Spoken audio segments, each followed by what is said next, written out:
안녕하십니까. 신인균의 군사TV 한국군 무기대백과 시간입니다. 우리 대한민국 국군의 육해공 해병대 무기체계들을 하나하나씩 교대로 돌아가면서 소개해드리는 시간이죠. 오늘은 해군 무기입니다. 군함입니다.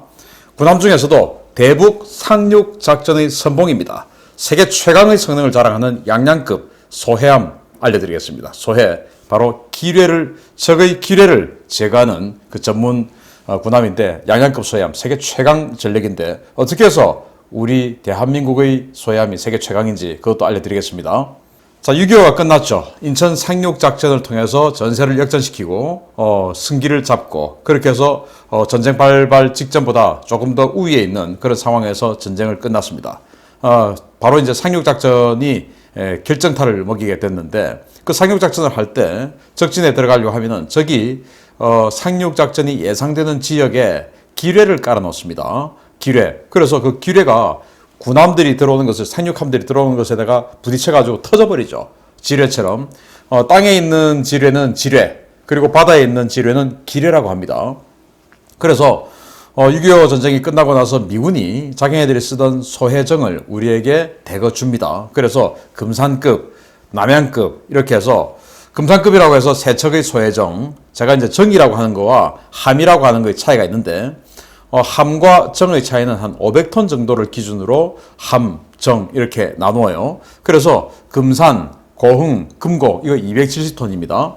그리고 남양급에서 남양, 하동, 삼척, 영동, 옥천 이름의 또 소해정 375톤이에요. 이렇게 해서 8척의 소해정을 미군으로부터 받고 사용을 하고 있었는데, 이게 뭐 1940년대에 만들었으니까 점점 노후되죠. 그래서 우리 한국 해군이 좀 더 신형의 이런 그 소해 장비가 필요하지 않느냐라고 생각하게 된 거죠. 특히 또 6.25 전쟁할 때는 일본 해상자위대, 뭐 그때는 자위대도 없었지만은 일본이 와서 소해부대가 와서 소해를 해주었을 정도로 상륙 작전을 할 때 이 소해 장비는 대단히 중요해요. 그래서 이제 이 일본이 6.25 때 우리도 지분 있잖아 라고 하는 게 바로 상륙 작전에 기여했기 때문입니다. 앞으로는 그런 기여 받으면 안 되겠죠. 우리 독자적으로 다 해야 되죠. 그래서 우리 해군에게 이런 거 사줘야 되는 겁니다. 또 지금 전 세계적으로 미국, 그리고 우리 대한민국, 중국 이 세 나라가 가장 큰 상륙 작전을 준비하고 있는 나라입니다. 그 외에 다른 나라들, 러시아라 할지라도 또 영국이라 할지라도 우리보다 큰 상륙 작전을 준비하진 않아요. 작전 계획상 미국, 그리고 대한민국, 중국 이 세 나라가 가장 큰 상륙 작전을 준비하고 있기 때문에 이 소해 장비들이 그 세 나라가 전 세계에서 가장 강력합니다. 일본 같은 경우는 자신의 주변에 깔린, 전수방위를 하니까 깔린 이 기뢰들을 제거하기 위한 그런 전략이고, 일본은 지금 현재는 뭐 일단은 제도적으로 적의 선제 타격을 할 수가 없죠. 그렇기 때문에 공격형 이런 소해 장비는 없다라고 보는 게 맞습니다. 자, 그런데 이제 우리도 북한과 전쟁을 계속 준비를 하니까 북한도 우리 한국을 괴롭힐, 전쟁에서 이길 그런 연구를 하죠. 그러면 자, 한국은 전쟁이 발생하면 미군이 대거 들어온다. 어디로? 부산항으로, 광양항으로, 진해항으로, 그리고 포항항으로 이렇게 막 들어온다. 그러면은 포항이나 이런 그 부산항이나 광양이나 진해 이런 데를 봉쇄해버리면은 미군 못 들어온 다음에야 뭐 한국이야 뭐 우리가 이길 수 있다. 자, 이렇게 되니까 잠수함이나 이런 것들을 보내서 우리 부산항, 광양항 이런 데다가 기뢰를 쫙 뿌려버리겠죠. 그래서 강경급 소해함, 이 기뢰 탐색함이라는 걸 만들어요. 6척을 만드는데 이걸 이제 1980년대부터 94년까지 만듭니다. 왜냐하면 이건 이제 아주 건 바이 건으로 그냥 여기 막 찾는 겁니다. 수세적인 그런 장비고, 소해함은 공세적인 장비예요. 그래서 이제 우리 항만을 보호하기 위해서 강경급 기뢰 탐색함이라는 걸 만드는데, 이때 이제 해군 일각에서는 아니 지금 더 급한 거는 소해함이에요. 소해함. 소해함은 이 기뢰 탐색도 할 수 있지만 적진에도 들어가서 대규모 제거도 할 수 있지만, 이 기뢰 탐색함은 적진에 들어가서 대규모 제거가 안 되잖아요. 그래서 이게 소해함이 더 급해요. 해서 다시 이 사업이 끝나자마자 1999년부터 소해함 사업을 시작해요. 자, 그러면 소해함과 기뢰 탐색함 뭐가 다르냐? 소해함도 기뢰를 상대하는 것이고, 기뢰 탐색함도 기뢰를 제거하는 거예요. 그런데 여기 그림에 보시다시피 기뢰 탐색함은 무인 수중 정찰 로봇을 보내서 이렇게 숨어있는 기뢰를 찾습니다. 찾아가지고 여기 이제 와이어가 다 연결돼서 배에서 다 조정이 되죠. 그렇게 해서 찾아가지고 이걸 이제 로봇팔을 꺼내가지고 이제 폭파시키거나 뭐 이런 일을 하는 거예요. 기뢰 탐색하면. 그러니까 우리 부산항 앞에 무역선들이 계속 들어오고 우리 전쟁을 하더라도 무역은 계속 해야 되니까 무역선들이 계속 들어오고 만약에 무역선들이 들어오다가 컨테이너 뭐 한 2,000개 정도 실은 컨테이너선에 들어오다가 기뢰 맞고 넘어져 버렸다. 침몰해 버렸다. 이러면 이제 한국에 아무도 안 들어오려고 하겠죠. 그러니까 이제 이 기뢰 탐색함을 보내서 계속 적의 기뢰를 찾아내는 행동을 이런 작전을 전쟁 끝날 때까지 계속 해야 되는 겁니다. 그런데 소해함은 이 그림에 보시다시피 저인망 어선처럼 그냥 쫙 끌어서 그냥 다 없애버리는 게 소해함이니까 대량 제거에는 소해함이 맞아요. 그래서 적진에 들어가서 상륙 작전을 하려고 하면 신속하게 적 해안 근처에 있는 기뢰들을 아주 빨리 제거를 해야 되는데 그게 뭐 기뢰 탐색함처럼 이 로봇 하나 보내가지고 하나 찾고 하나 제거하고 이러다가는 적의 방어군들에게 쟤들 지금 이쪽으로 들어오구나 해가지고 거기에 이제 방어군들 완전히 집결하도록 만들어줘 버리겠죠. 그래서 신속하게 해야 되는 게 소해함, 저인망 어선처럼 확 끌어버려요. 그래서 최초의 한국형 소해함 MSHX 양양급이 등장했는데요. 일단 세 척을 만들었습니다. 99년부터 2004년까지 보겠습니다. 길이는 60m, 그리고 폭은 10.5m, 만재 배수량 923톤, 추진 방식은 디젤, 그리고 또 추가로 더 비상시에는 디젤 엔진 더 가동해서 디젤 앤 디젤, 그리고 최대 속도는 15노트입니다. 그리고 승조원은 56명, 그리고 잠수사 5명이 타는데 SSU 대원 5명을 태워서 실제 이제 물에 들어가서 바닷속으로 들어가서 뭔가 수작업을 해야 될 경우도 있죠. 그러기 위해서 이제 SSU 5명을 태우고요. 소나는 이제 마르코니, 가변 심도 소나, 그리고 뭐 측면 소나 아주 덕지덕지 붙어 있어요. 그 소나가 많아야 이제 기뢰를 잘 찾으니까. 그리고 무장은 이건 뭐 전투함은 아니니까 20mm C 발칸 포를 가지고 있고 장비는 이제 기뢰 소해구 그리고 MDV 로봇을 가지고 있어요. 자, 여기 보시면 뒤에 그 한미에 뭐 흰색 돌고래 같은 거 있죠. 이게 이제 기뢰 제거 장비입니다. 설명해 드리겠습니다. 이런 거 이제 잔뜩 싣고 다녀요. 자, 양양급이 기뢰를 제거할 때 어떤 스타일로 기뢰를 제거하냐. 자, 이제 양양급들이 쫙 하면서 이제 기뢰 제거하는 그런 훈련을 하고 있는데, 자, 마인 스위퍼라는 게 있습니다. 마인을 갖다 그냥 확 없애버린다는 것이죠. 자, 그래서 여기에 이제 와이어가 스윕 와이어가 달려 있고 그 와이어 끝에 플로트, 바로 아까 보셨던 그 돌고래처럼 생긴 바로 그겁니다. 플로트, 그리고 중간에 오터, 그리고 와이어에 커터가 달려 있어요. 자, 옆에서 보시면 이렇습니다.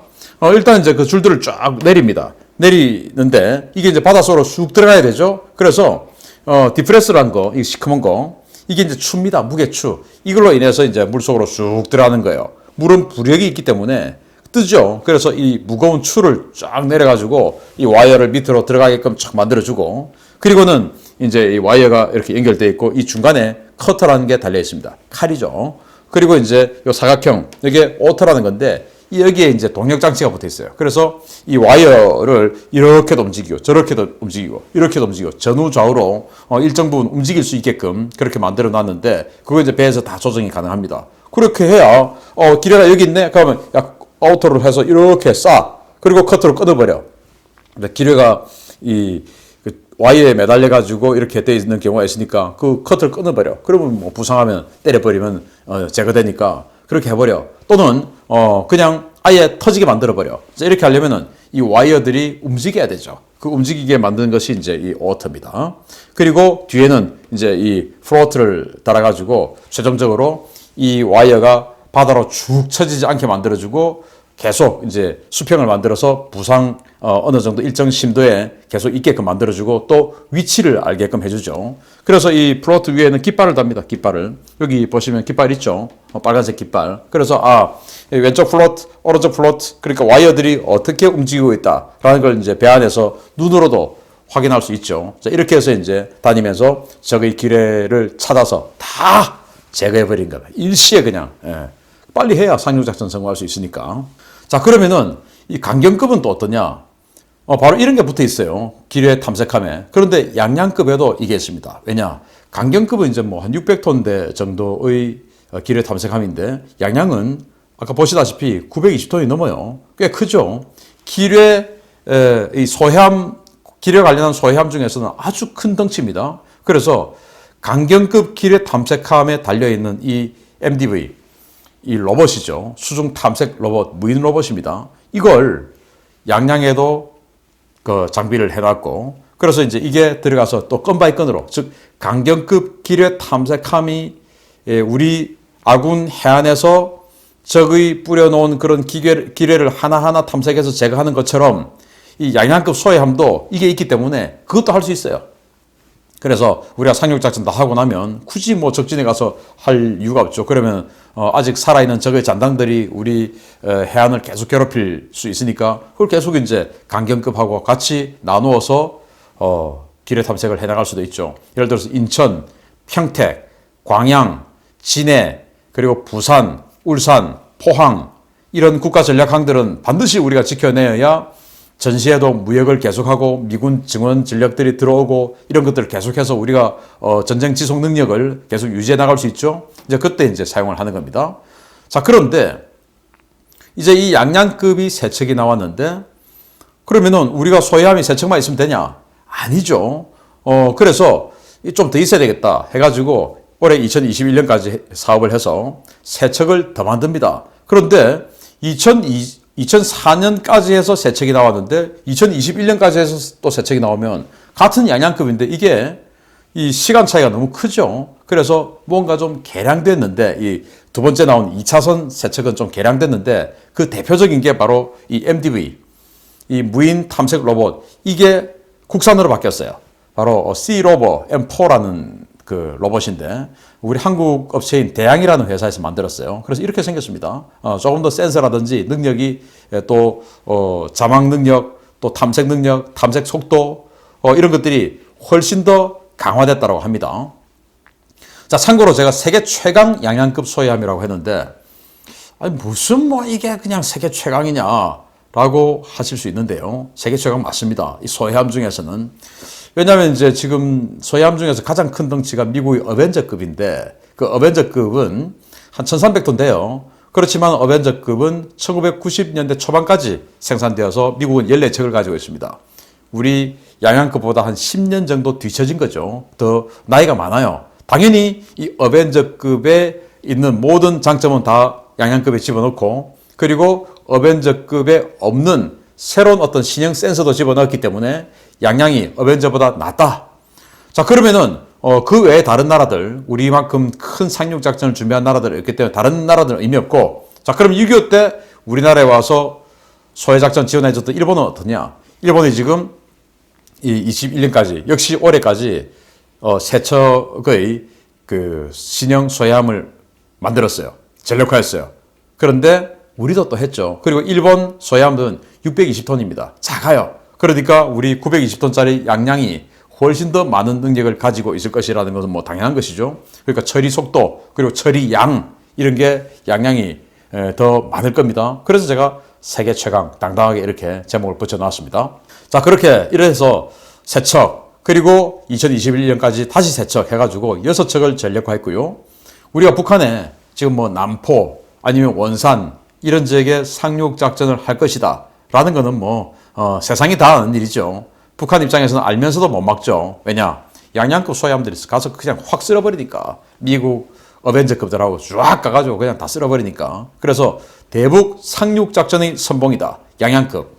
저는 부디 상륙작전을 한다면 원산 말고 남포로 상륙작전해서 바로 그냥 평양 순식간에 쳐버리는 그런 우리 대한민국 해병대가 되기를 기대하고 원산에 들어가서 뭐 300 넘고 해가지고 언제 평양 가겠습니까? 남포 그냥 바로 들어가가지고 그냥 서해 관문 깨버리고 대동강으로 쑥 들어가가지고 그냥 바로 그냥 김정은이 멱살을 딱 잡고 오는 그런 우리 대한민국 해병대, 그 해병대를 지원하는 해군의 양양급 소해함 알려드렸습니다. 마치겠습니다. 감사합니다.